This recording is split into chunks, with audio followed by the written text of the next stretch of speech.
ఇక minor kidnapper బాలుడి తండ్రికి ఫోన్ చేసి ఎలా బెదిరించాడో మీరే వినండి. ఎక్కడున్నారు? తిరుగుతున్నామండి బైక్ మీద, అందుకని.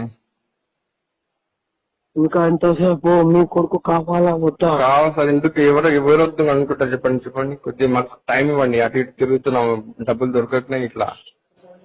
లేకపోతే ఫోన్ పే చేస్తారా? ఫోన్ పేనా?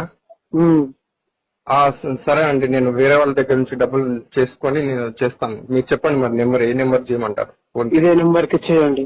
ఇదే నెంబర్ చేయాలా? Okay sir. అయితే ఇప్పుడు మీ దగ్గర క్యాష్ ఎంత ఉంది? నా దగ్గర ఇప్పుడు ఒక 25,000 ఉంది. ఇందాక నుంచి 25,000 ఏనా?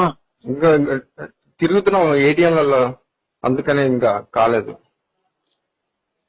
మీ ఇష్టం అండి. మీ కొడుకు కావాలంటే కావాలండి, నేను చేస్తాను. ఇదే నెంబర్ ఫోన్ పే చేయాలా? సరే, నేను అరేంజ్ చేసుకుని డబ్బులు నేను చేస్తాను. ఇంకెంతసేపు అరేంజ్ చేసుకునేది? సార్ నా దగ్గర లేవు ఇప్పుడు, అందుకొరకు మా ఫ్రెండ్స్ దగ్గర తీసుకుని నేను అరేంజ్ చేసుకుందామని అప్పటి నుంచి తిరుగుతున్నాను. నాకు మినిమం ఫస్ట్ 1 lakh అయితే క్యాష్ కావాలి. ఓకే. మిగతాది దీంట్లో చేయండి, మీ ఇష్టం. మీ కొడుకు కావాలా వద్దా? సరే అండి, సరే. ఇంకా ఎంతసేపు టైం పడుతుంది? నాకు 1 hour టైం ఇవ్వండి, నేను తిరుగుతూనే ఉన్నాను కదా ఇప్పుడు, అందుకని. ఇంకా 1 hour? సరే, 1/2 hour లో చెప్తానండి, సరేనా? ఇందాక నుంచి 1/2 hour అన్నారు. ఈ 1/2 hour అయితే ఇంకా మీ కొడుకు మీకు దక్కడు. లేదండి, 1/2 hour. ఇదైతే పక్కా మీ కొడుకు దక్కడు 1/2 hour తర్వాత. లేదండి.